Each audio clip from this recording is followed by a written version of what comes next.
სალამი მოგესალმებით, ვაგრძელებთ ჯონ მაკარტურის საუბრების ქართულ ენაზე ატვირთვას და ეს არის ბიბლიური კითხვები და პასუხები.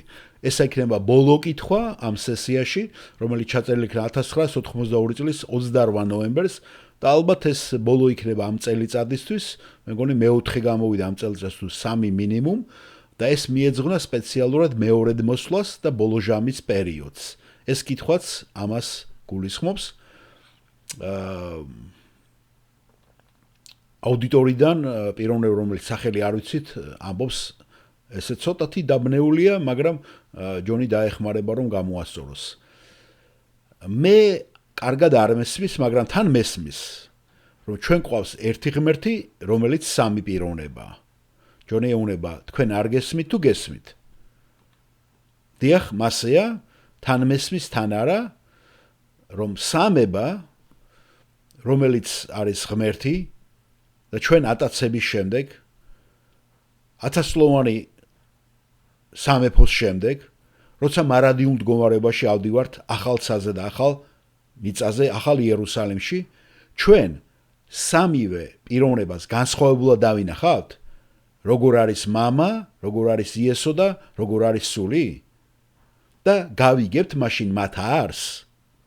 ჯონ მაკარტური პასუხობს, მე დავასათაურო ესე სამოთხეში ახალ იერუსალიმში ჩვენ ცალ-ცალკე ვიხილავთ სამების თითოეულ პიროვნებას, რომ უფრო გარკვევით ყოფილიყო. გინდათ ამაზე პასუხის გაცემა? დიახ, სიამოვნებით, დიკი ეუნება რიჩარდი, დიკ მარტინი, ჯონმა შესთავაზა, რომ დიკს გაეცა პასუხი და ჯონი ამბობს, მე ძალიან ბევრს ვლაპარაკობ, ამიტომ გეძლება თქვენ შანსი, არ ინერვიულო დიკ და დიკი. დიახ, ნებისმიერ შესაძლებლობას გამოვიყენებ ჯონ, როცა თქვენ მოცეთ ამის შესაძლებლობას. ეთყობა დიკ მარტინს უხარია მაინც, რომ პირველად ჩვენ ამ კითხვები და პასუხებში გვე 23-ია, არასოდეს ჯონს არავინ არ დახმარებია, თვითონ წემდა ხოლმე პასუხები. მე ჩვენ რო გადავდივართ უკვე აქეთ ბოლო პერიოდში, როცა კონფერენციები იქნება, უკვე პანელი, ჯგუფი გაცემს პასუხებს ხოლმე და ყველა კონფერენციის შემდეგ ყოველ წელიწადს მას ექნება ჯგუფის თქვა დასხდებიან და ყველას ეძლევა საშუალება რომ პასუხი გაცეს დასმულ კითხვებს. მაგრამ მანამდე იყო ინდივიდუალურად ჯონი ცემდა თვითონ პასუხებს. და ეხლა უკვე დიკ მარტინის იხმარიებს ამ თემასთან დაკავშირებით, იმიტომ რომ მან დისერტაცია დაისვა დიკ მარტინმა მეორედ მოსვლასთან დაკავშირებით და ჯონი ამ შესაძლებლობას იყენებს რომ გაუნაწილოს ეს სიამოვნება მასაც და ხალხმა მოისმინონ დიკის აზრიც.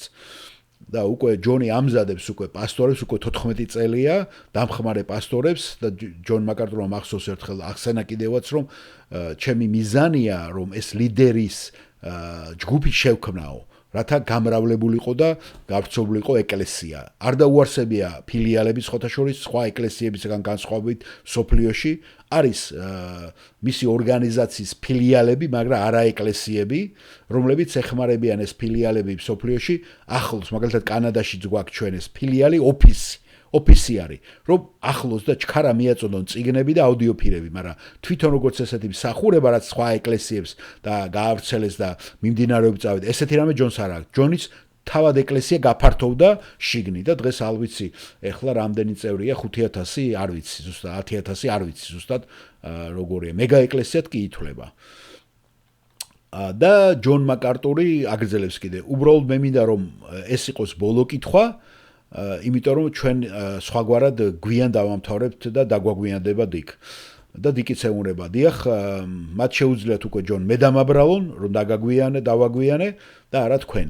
ამიტომ ჩემი პასუხიც იქნება 15 წამიანი. ეს არის გამოცხადების 22 თავიდან და მე წავიკითხავ ამას მუხლებად ქართველი მსვენელის საყურადღებოდ. და მათ ჩვენა ბროლივით ბრწყინვალე სიცოცხლის წყლის მდინარე ღვთისა და კრავის ტახტიდან რომ მოედინებოდა.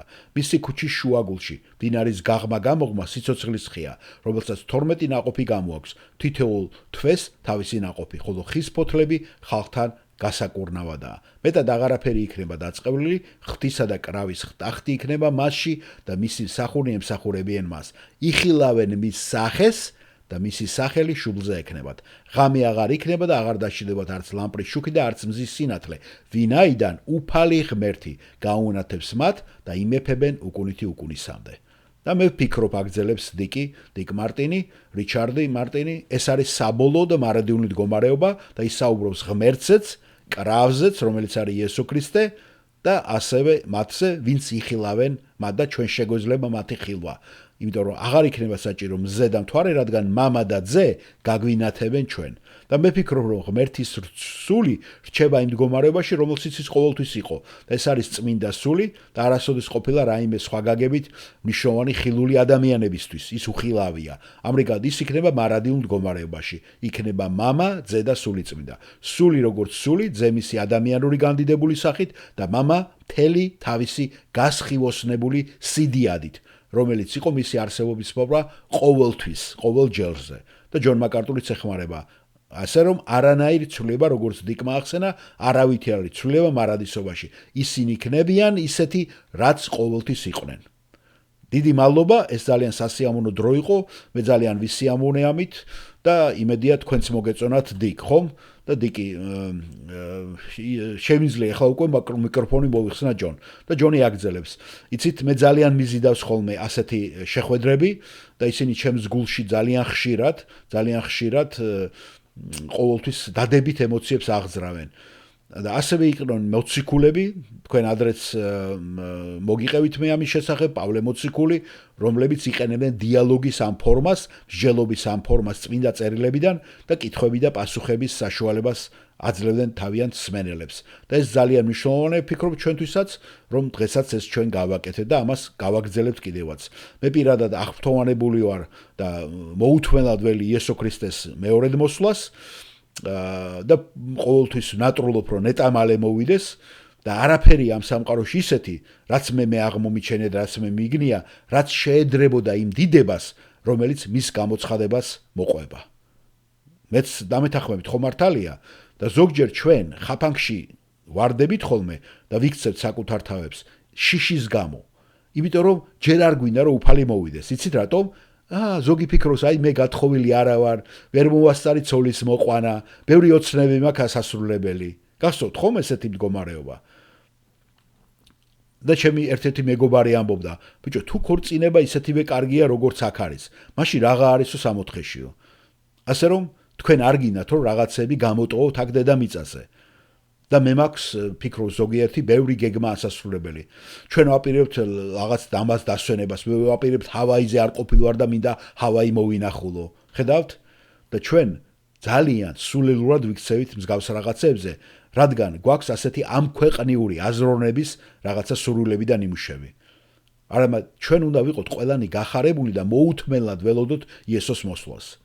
თუ წუხართ რომ ის მოვა, თქვენზე ორ გავლენას მოახდეს, ეს იცოდეთ. პირველი, ის გაწმეთ თქვენ გულს, რადგან მზად იქნებით თქვენ მის წინაშე. ხო მართალია? და ვისაც იმედი აქვს მასზე და ვინც იმედს ამყარებს იესო ქრისტეზე, ის თავის თავს განიწმინდავს. მეორე, თქვენ დაიწყებთ უკვე ამის შემდეგ ზრუნვას იმ ადამიანებზე, რომლებიც მას არ იცნობენ. გეტყვით? რადგან ისინი არ გინდათ რომ თქვენ დარჩნენ უკან ამ ჰოლოკოსტის გამო, რომლებიც ელოდებათ მათ. თქვენ გიდათ რომ ისინი დატაცებულები იყვნენ და ამას იწყებთ ევანგელიზაციას, რაც იესომ დაგვიბარა და მაქსიმალურად გინდათ ყველას გააცნოთ ეს პიროვნება, რათა ისინიც გადარჩნენ და არ გაიარონ ეს მეორედ მოსვლის ჟამი და დიდი ურვა. ასე რომ თუ ედ მეორედ მოსვლის იმედი თქვენს გულს შეეხება და თქვენ ინტელექტს მოიცავს და თქვენ ფანტაზიას გააქანებს, ის თქვენ გულს გაიტაცებს და მას ექნება უძლიერესი ორი ეფექტი. ის განწმენს თქვენ ცხოვრებას და მოგცემს გულმოდგინებას და ენერგიას, შესაძლებლობას, ძალას მათთვის, რომ გააგებინოთ იმ ხალხს, ვინც არ იცნობს თუ ვინ არის იესო ქრისტე. ასე რომ შეამოწმეთ, გაზომეთ თქვენი წინასწარმეტყველური ტემპერატურა და ნახეთ, მართლა გსურთ თუ არა იესო ქრისტეს მოსვლა, თუ უბრალოდ გინდათ დაჯდეთ და ამ წინასწარმეტყველების შესახებ მარტო სპეკულირება და სპეკულაციას კონდეს ადგილი თეორიულად და განათლებით ილაპარაკოთ ამ მოვლენებზე. და თუ ნამდვილად ელით იესო ქრისტეს მოსვლად, ეს ძალიან სასიხარულოა და ძალიან მნიშვნელოვანია. მადლობა უფალს ამ დღისათვის, მადლობა თქვენ და მადლობა იმათ, ვინც კი მოისმენს ამ ჩვენს საუბრებს.